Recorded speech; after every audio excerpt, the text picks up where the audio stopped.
निसर्गरम्य डोंगराच्या कुशीत वसलेलं टुरिझम सेंटर म्हणजे royal villa resort Khanderajuri.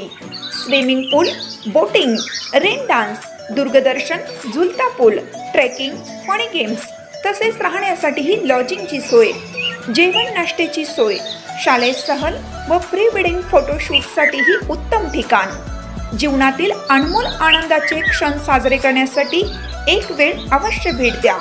Royal villa resort Khanderajuri, Sitewadi Khanderajuri road, Khanderajuri, taluka Miraj. प्रत्येक बातमीतील घटनेच्या वास्तविकतेची तुलना थेट पाहत रहा चांगली अपडेट.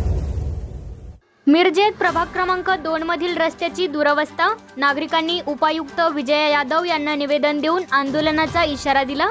प्रभाग क्रमांक 2 मधील मुख्य रस्त्याची दुरवस्था झाली असून माजी सैनिक वसाहत ते सह्याद्रीनगर ते अस्वले कॉलनी ते विद्यानगर तसेच सावळी रोड शासकीय क्वार्टर्स ते विद्यानगर हे रस्ते वाहतुकीला धोकादायक झाले असून जीव मुठीत घेऊन प्रवास करण्याची वेळ नागरिकांच्या वर आली आहे.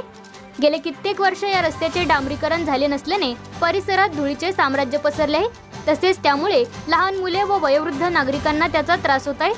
आज सामाजिक कार्यकर्ते सागर वनखंडे, दिगंबर जाधव यांनी प्रभागातील नागरिकांना सोबत घेऊन महापालिका उपायुक्त विजया यादव यांना आज मंगळवारी दुपारी 1 वाजता निवेदन देऊन रस्त्याचे तातडीने डांबरीकरण करण्यात यावे अशी मागणी केली.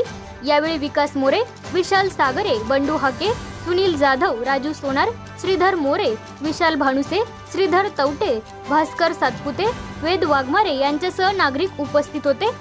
वार्ड क्रमांक 2 ते माजी सैनिक वसाहत ते सह्याद्रीनगर ते अस्वले कॉलनी ते विद्यानगर तसेच सावळी रोड शासकीय क्वार्टर्स ते विद्यानगर हे प्रमुख रस्ते बऱ्याच वर्षापासून झालेले नाही.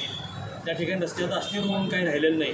वेळेचं साम्राज्य बरंच पसरलं आहे. मिरजेतील कामगार वर्ग MIDC जाणारा बराचसा वर्ग त्या भागातून जात आहे.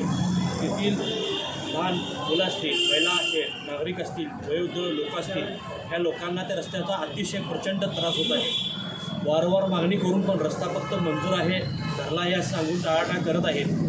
आज आम्ही या ठिकाणी त्या भागातील नागरिक सामाजिक कार्यकर्त्यांनी आज उपायुक्तांना निवेदन दिलेलं आहे. आयुक्तांना पण निवेदन दिलेलं आहे.